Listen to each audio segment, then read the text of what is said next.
Hey Yins, how you doing today? I hope you're all doing well. I'm here for a stitch with me video, but I can't stitch with you yet because I have to get it all set up. And I know, um, I think some of you are going to be interested in this just because I've gotten many questions about how do I put my fabric into the QSnap. So before we get there, I want to talk about what I'm going to be stitching on today. This is a Prairie Schooler, and I have stitched some of these before. It's the Blackwork Angels. And so these are a series of Blackwork Angels. They are from, I think, 2002. So these are from 2002. I have stitched a couple of these. You can find them on Instagram, the finished pieces that I have done. If you follow me on Instagram at ginger.gerald.stitcher. And so I am going to, and I gifted those away a couple, not Christmas, not this last Christmas, but a year ago Christmas, to a couple friends at church. So I am actually going to stitch these up for myself. I really like these angels for around the Christmas time. I think they would go great on my plant shelf that I have here in the dining room. That's actually where I'm sitting at today. I thought I'd do a little bit of a different setup for my stitch with me. So I'm going to stitch some these 1, 2, 3, 4, 5, 6, 7, 8 angels. I'm in no hurry to work on them, but the reason I am going to be stitching them is that many of you have also requested a tutorial on how I do my cording, my custom cording. And so this is going to be a great way that I can stitch up 1 or 2 of these real quick and then be able to show you how I create that custom cording with my cord maker. So I'm going to stitch these first, and then I will be able to show you, make a tutorial on how I create that custom cording. So more on that to come here in the near future. These won't take nearly as long. These won't take any time at all to stitch. So that's what's so great about these small little smalls.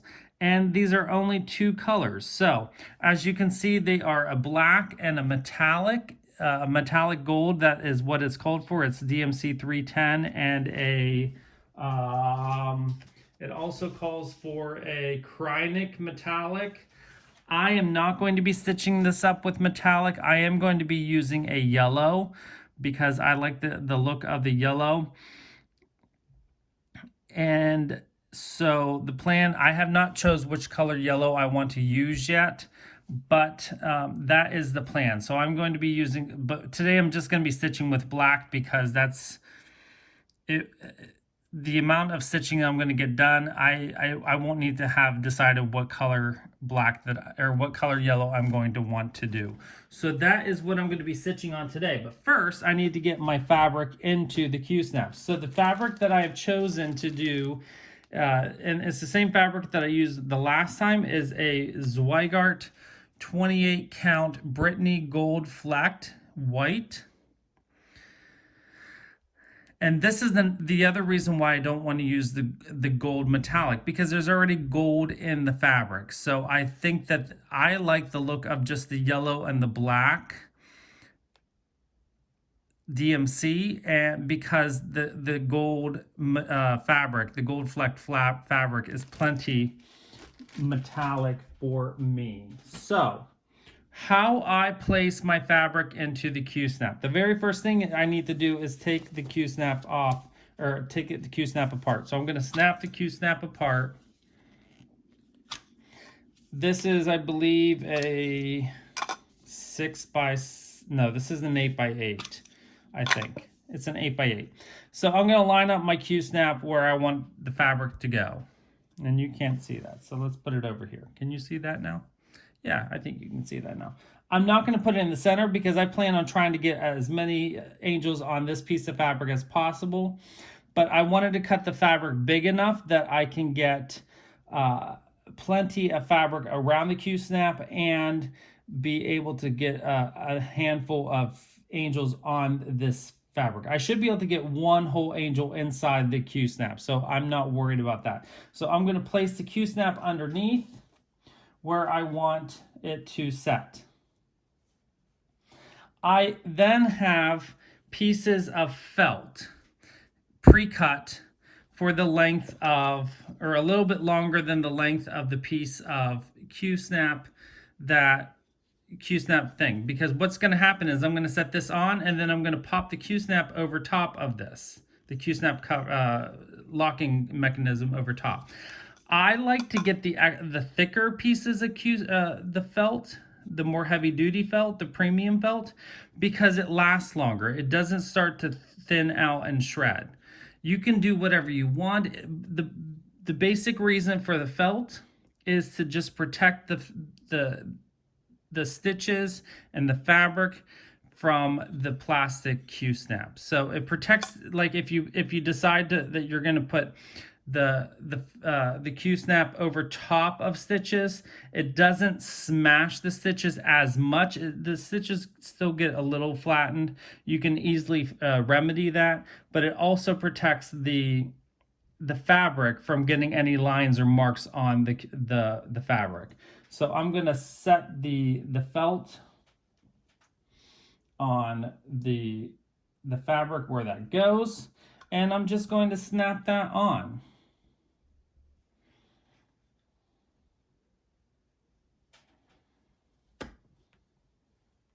Go. Doesn't have to be perfect. Since this is such a small piece, I'm not worried about it being too perfect because it will stitch up pretty quick, and then I will be taking it off and adjusting it. So, oh, I do need to fix that one.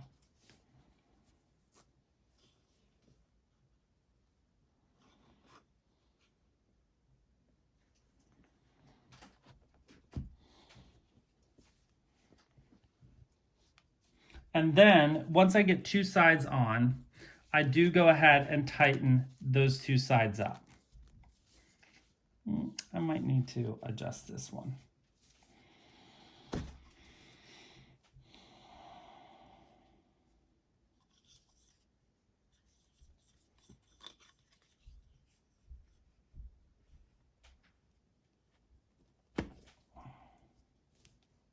That's better. So once I get the two sides on, then I go ahead and tighten it up, and it feels a little bit tight. I'm going to go ahead and put the two sides on the other two pieces.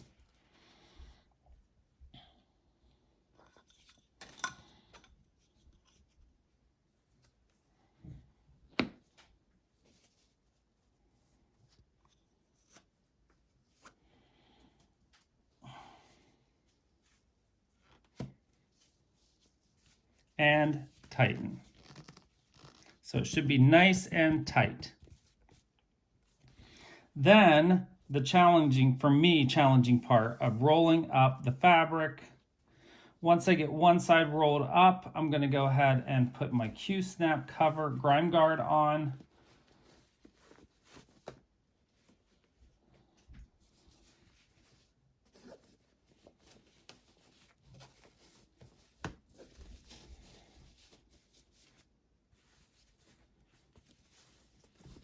There we go. And then I just do the best I can with getting whatever leftover fabric.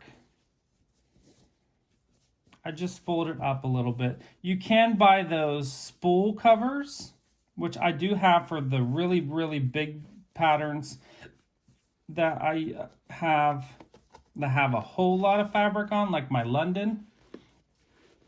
And I just stuff it up in there. So, and there we go. And we are ready to stitch. And it should fit in there nicely. Let's see, I'm going to start my bottom down here because this is the bottom of the fabric, or this is where the least amount of fabric is in case I do need to move up a little bit more. I do not stitch in the ditch. Many people do. I like to stitch on the outside. I have my needle minder and my DMC, and we are ready to stitch. Let me get my pattern.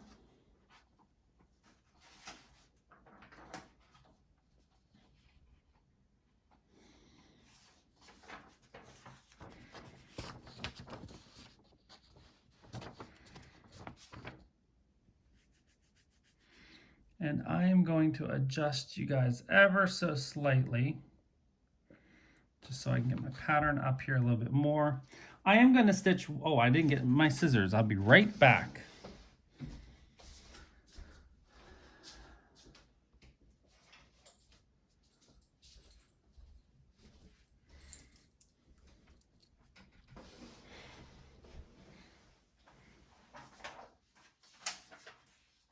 Since I am working on such a small piece, I decided that instead of working with a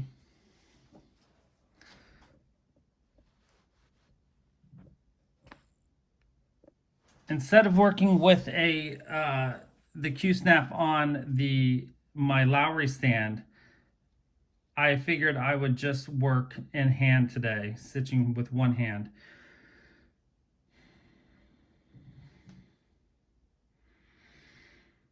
Just for something different, and because I can then sit at the table here and be a little bit more comfortable while we film.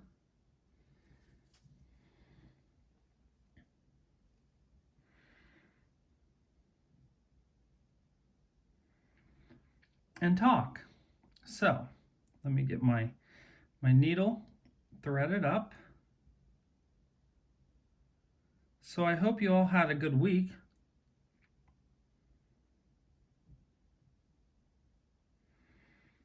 There's one needle threaded up. Let me get the other one ready to go here. I am going to be stitching 2 strands over 2. So that means I can use the loop method. It's not my ideal way of stitching, my preferred method of stitching, but for these smalls, it's not anything bad. So 1, 2, 3, 4, 5, 6, 7, 8, 9, 10, 11, 18, 19, 1, 2, 3, 4, 5, 6, 7, 8. Yep, so I need to do 18 across here on the bottom. Where do I want to start?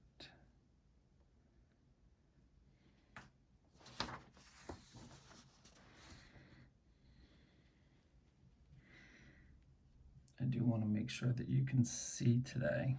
That's the only thing I got to make sure.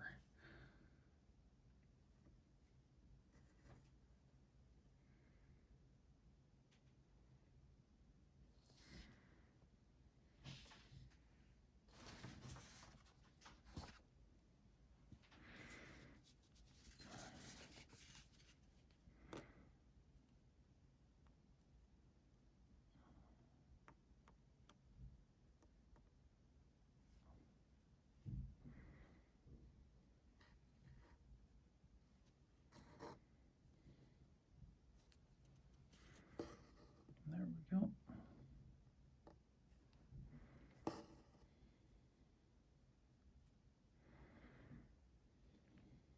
Okay, now that we are good to go. My hand may get in the way occasionally here while we're stitching, but hopefully you are stitching or crafting yourself, so just look up whenever you want to.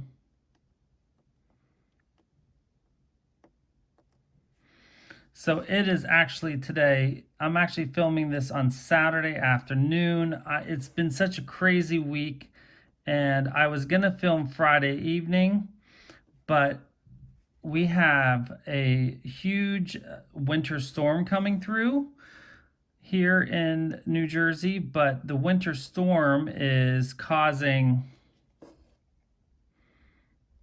we are not getting winter weather, we're getting a lot of rain. And my yard is actually completely flooded right now because of how much rain we're actually getting. And so because of that, you know, migraines came with the weather. So I haven't really been feeling up to filming, So that's why this is being filmed so late. So I'm grateful that I'm even getting a video out this week. So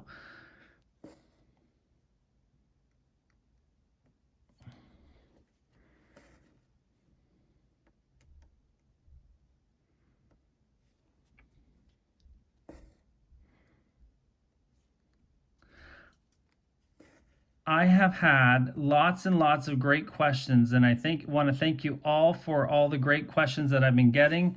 One question that I definitely want to answer in this video, and I hope I can do the question justice, is, and I promised that I would answer the question, is how do I put my signature on pattern or on pieces whenever I finish them, and make sure that they don't make sure that the signature does not stand out,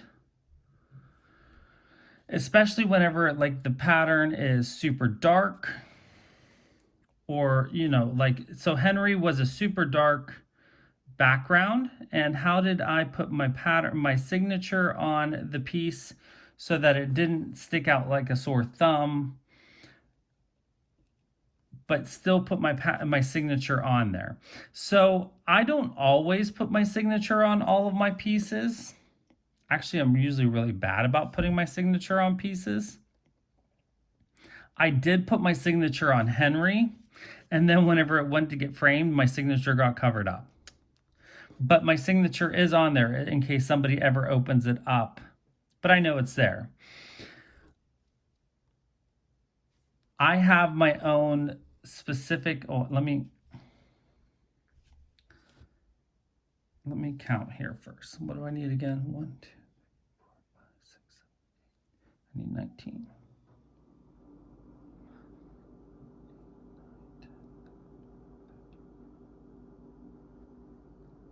That should be 19.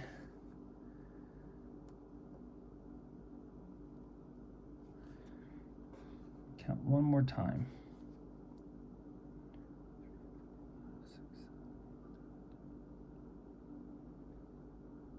Yep. Okay. So I personally don't always put my signature on pieces. Most of the time it's because I forget. But I do have my own special signature that I will put on pieces, especially large pieces that take me a really long time to do.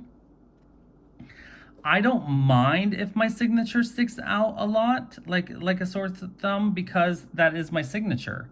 Just like on paintings by famous artists, a lot of famous artists do put their signature on, and you can visibly see the signature whenever you're looking at the painting. So I don't really concern myself with how visible the signature is. But if that is something that bothers you, you could always try to hide your signature amongst the motifs. So you could blend it in amongst the motifs, or the if there's like an architectural element in the design that could help hide or help it blend in a little bit. That is always one way to go.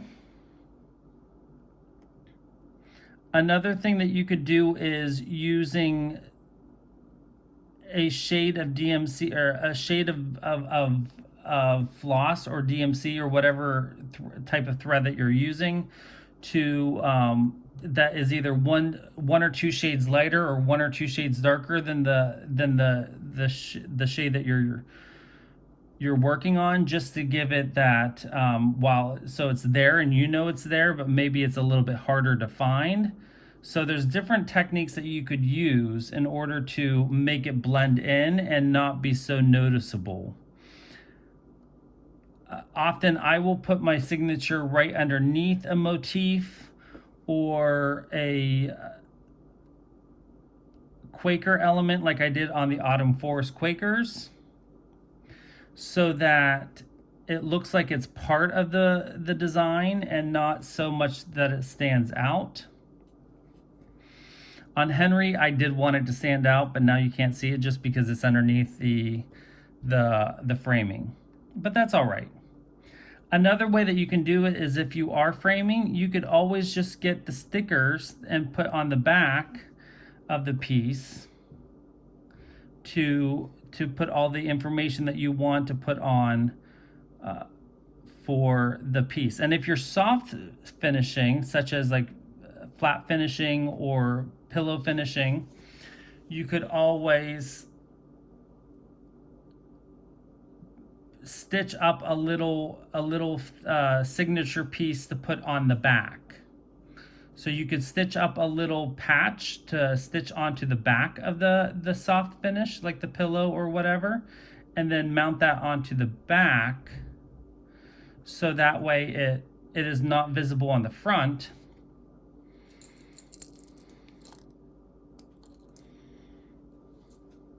There we go. First row is done.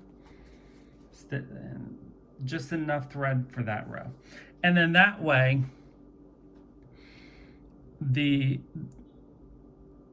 you still have your signature on the piece, it's just on the back instead of on the front with the stitching. So I hope that answers your question, and I hope that helps.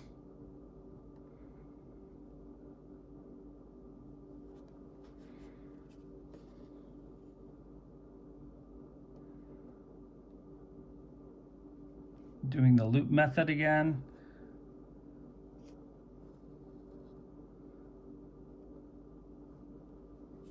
These are actually shorter strands than what I typically use for my stitching.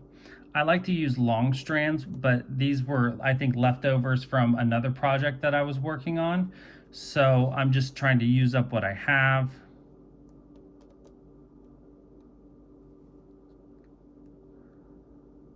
So I need to do.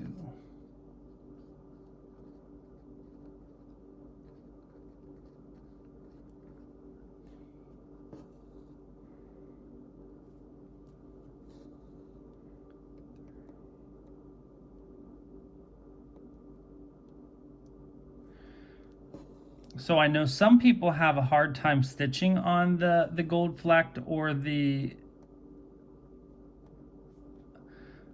I think some people call this opal fabric, the metallic style fabric, just because it can be a challenge to find the holes. I really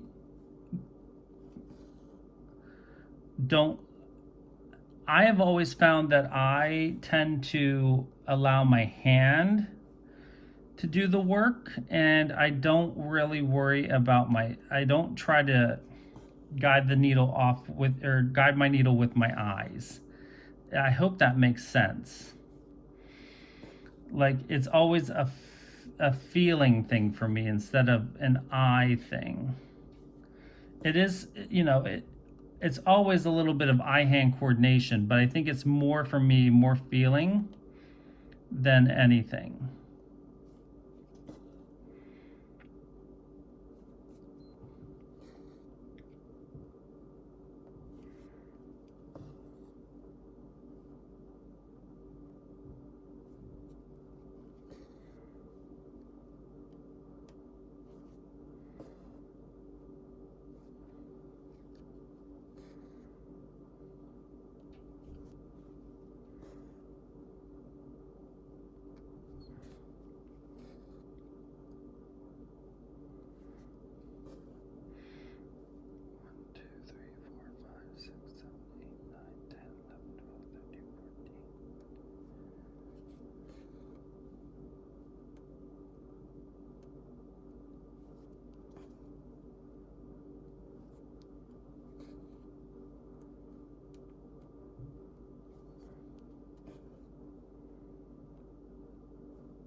So one of my friends at work, we were talking about our Instant Pots, and we were talking about hard boiling eggs, and I had never I've used my Instant Pot many, many times, but I always make the same things in my Instant Pot. And she was telling me about how she loves hard boiling eggs in her Instant Pot.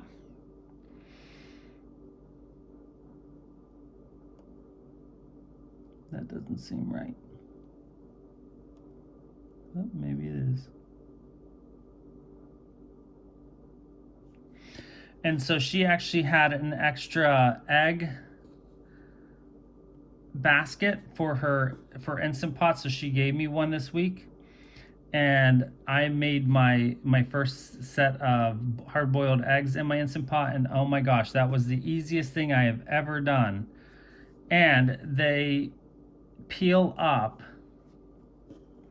so quick and easy. I've never had such an easy time peeling an egg than I did this week in the Instant Pot. So I would love to hear from any of you who have Instant Pots and have done any cooking in your Instant Pot. What kind of recipes do you like to make in your Instant Pot? I did get a recipe book for Christmas, and I'm looking forward to cooking some of the recipes up in the Instant Pot. I just haven't gotten around to doing it yet. But love to hear from you guys. What kind of recipes do you like to make in your Instant Pot?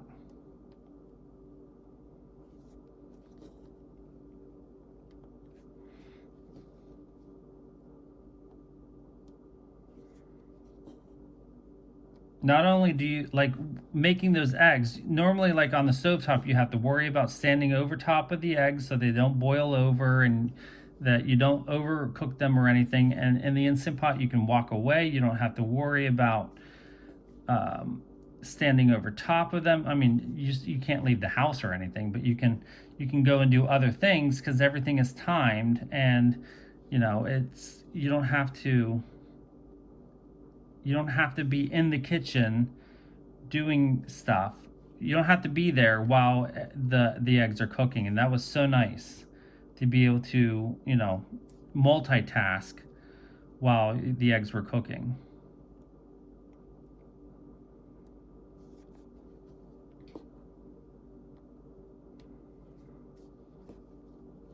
Okay, row 2 is done.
Come on.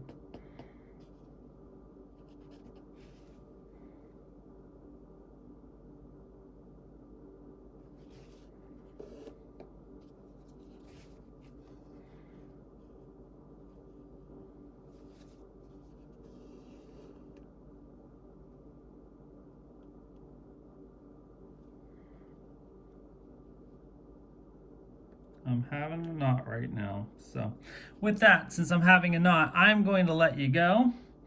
You all have a wonderful week. I hope you have lots of great stitching. And until we see each other in the weekly update, if you watch those weekly updates, I hope you all have a great weekend. And I will see you on the next video. And don't forget to always be creative.